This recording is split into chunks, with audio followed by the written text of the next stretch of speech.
Today, in fact, marks day 2 of the National Union of Mineworkers 3-day national policy conference that is currently underway at the Birchwood Hotel and Conference Centre in Boksburg. The conference is organised under the theme 41 years of unbroken revolutionary struggle for workers. It comes as workers are faced with retrenchments in the mining sector, with many at the conference looking to the political talks on the formation of a new government to come through for them. On that note, SABC News economics reporter Katlego Legodi is at the conference, joins us now live. Katlego, good morning. Perhaps paint the picture for us at this point. On day 2 of the conference, what are the issues that will be discussed today? A very good morning to you, Liesl, and to our viewers at home. You're right, today marking day 2 of this conference here in Boksburg, where we're seeing delegates from 9 provinces coming out of the National Union of Mineworkers, just coming into the Gauteng province to more or less thresh out issues of policies pertaining to how then the union moves going forward. So this is a seating that is held every 2 years here in between congresses, and this is where then they thresh out those policies, but also take stock here, Liesl, in terms of the state of affairs where the workers are concerned and where the NUM is concerned. We know very well that in the mining sector alone, the NUM is the lead, the dominating more or less union there, with about 200,000 members, and most of those members will be represented here in terms of trying to find out then how then this union will come through for them. There have been a variety of issues at the back of this conference is what you see happening, for instance, at Sibanye Still Waters, where there are about 200 workers that have been served with letters of termination of employment. Issues of retrenchments also looming large within this particular sector, and those are some of those issues that are going to dominate talks here on day 2. Yesterday was day 1, and we saw day 1 really looking at issues around the political climate and where we find ourselves now. So workers finding that really when you look at it, they need to add their voice in terms of where we find ourselves, in terms of the formation of this government of national unity. Yesterday, seeing the SACP and COSATU being here with the ANC as well, just admitting that that particular showing was dismal at the polls in terms of the ANC dropping to 40%. But the workers are also saying that they want the SACP, for instance, calling for just a minority government that will come into this space and calling on the ANC not to sell out. That's what Solima Paila said here. I'm going to bring into the conversation now the president of the NUM, Mr. Daniel Balepile, who will just give us a sense of what we can expect on day 2. But before we even go into what we can expect on day 2, mostly yesterday was dominated by talks around the political climate and where we find ourselves now. Unions adding their voices, the federation partners or the alliance partners adding their voices in terms of how the ANC has done, and the NUM deputy president also just coming through to say that there is a need for introspection in terms of how then the voices of workers have been ignored over time in terms of the challenges that they've been facing on the ground. Let's just go in there. Give us a sense of really your stance here. Today there's that meeting that is happening with the alliance partners and the ANC. How would you like for these things to pan out, looking at the elections that were? Thanks, SABC and the viewers at home. Yes, it is our view that the government of national unity, it won't work in our favor. Yes, we admit that we have lost the majority status in government, but that is not all lost.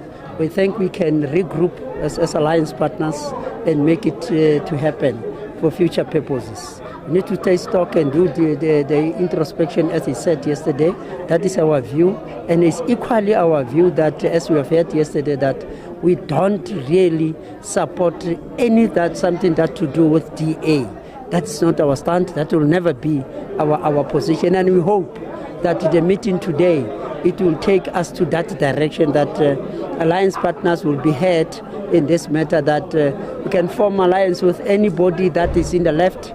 We're happy with that. But if that cannot be done, let's stay with our 40%. If we stay in opposition bench, that is equally fine by us, because that's the 40% that we got in the election. There's nothing that we can do.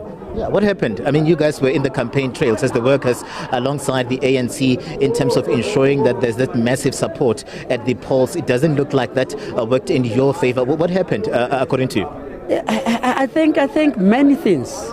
had happened. And then if you take what really the majority of members of communities that have voted, it is not a total 27 million that have, it is our view then, therefore, that the majority of them are still members of the ANC, members of the alliance, that are angry with what is happening in the ANC. Now, but we need to, that is why we are calling for us to do the proper introspection in ourselves as alliance partners, so that when we go to 2026 local government election, we should perform better, because you cannot continue with the status quo that we have lost these metros all over the country. That doesn't speak well for the ANC and the alliance partners as well.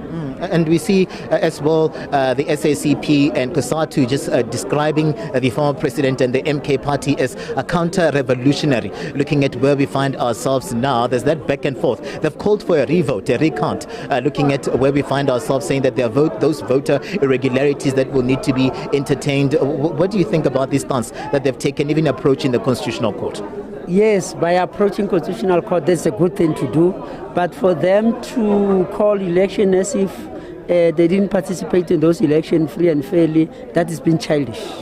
It is childish of them, and we expect more from Comrade Zuma as a former statesman. And then it is seriously disappointing, because he was elected exactly in 2 terms.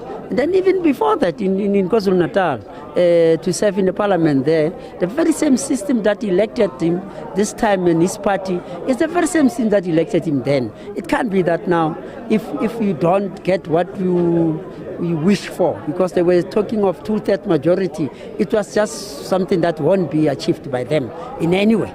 Now, I think if they approach Constitutional Court, that is sufficed by us, because it is within the framework of the law.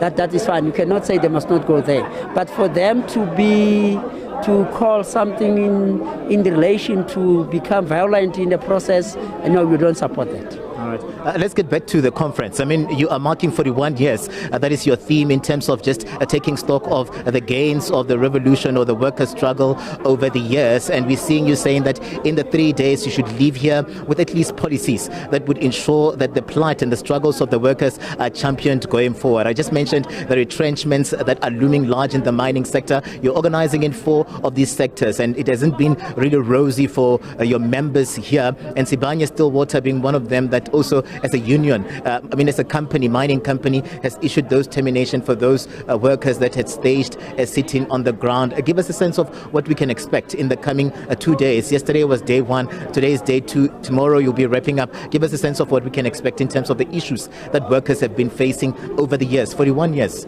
Yes, it is a milestone. We've achieved that for 1 year. Yes, with problems, because this union belongs to human beings, and then where human beings are involved, you'll always encounter those problems. But be as it may, we all know 2012 was a great loss to the NUM, but don't cry over that. We are growing nicely as a union, despite the fact of all the problems that are there. Now, in as far as Sibanye is concerned, we are.